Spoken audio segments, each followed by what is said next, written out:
ఈరోజు మనం ఈ వీడియోలో చూస్తున్నాము సవితా ఇంద్రారెడ్డి గారు మన ఆలయానికి విచ్చేశారు. దేవతామూర్తులందరి దర్శనాన్ని వారు పొందారు. వారిని చక్కగా అందరూ వచ్చిన వారందరూ కూడా మన ఇరుగుపొరు కాలనీస్ అందరం కూడా కలిసి వారిని పూర్ణ కుంభ స్వాగతంతో ఆహ్వానించి అలాగే తగు రీతిలో సత్కరించి ఆ అమ్మవారిని తర్వాత ఇతర దేవతామూర్తుల దర్శన భాగ్యం వారికి కల్పిస్తూ వారిని ఎంతో చక్కగా రిసీవ్ చేసుకొని ఆహ్లాదకరమైన వాతావరణాన్ని మనం కల్పిస్తూ మన ఆలయం అని వారు అనుకునేటట్టుగా వారిని భావించేటట్టుగా కొంతసేపు వారి బిజీ షెడ్యూల్ నుంచి మనం ప్రశాంతమైన వాతావరణం వారికి కల్పించటం జరిగింది.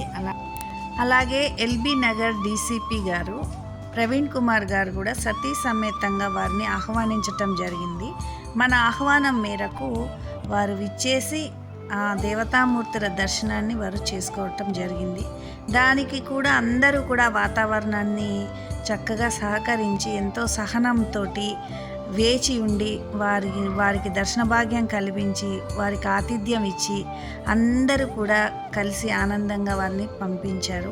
ఈ బిజీ షెడ్యూల్లో వాళ్ళకున్న బిజీ లైఫ్లో కూడా కొంతసేపు వారిని ఆహ్లాదంగా ఉంచటానికి ఆధ్యాత్మికంగా ఆహ్లాదంగా రెండు విధాలుగా వారు ఇక్కడ సేద తీరి వెళ్ళారు. అలాగే ప్రముఖులందరూ కూడా మన ఆహ్వానాన్ని మన్నించి చక్కగా విచ్చేసి వారి విలువైన సమయాన్ని కూడా మనకి కేటాయించి అలాగే మన ఆతిథ్యాన్ని మన సత్కారాల్ని స్వీకరించి చక్కగా ఆనందంగా వెళ్ళారు అని చెప్పడానికి ఎంతో సంతోషించదగ్గ విషయం అండి ఇది.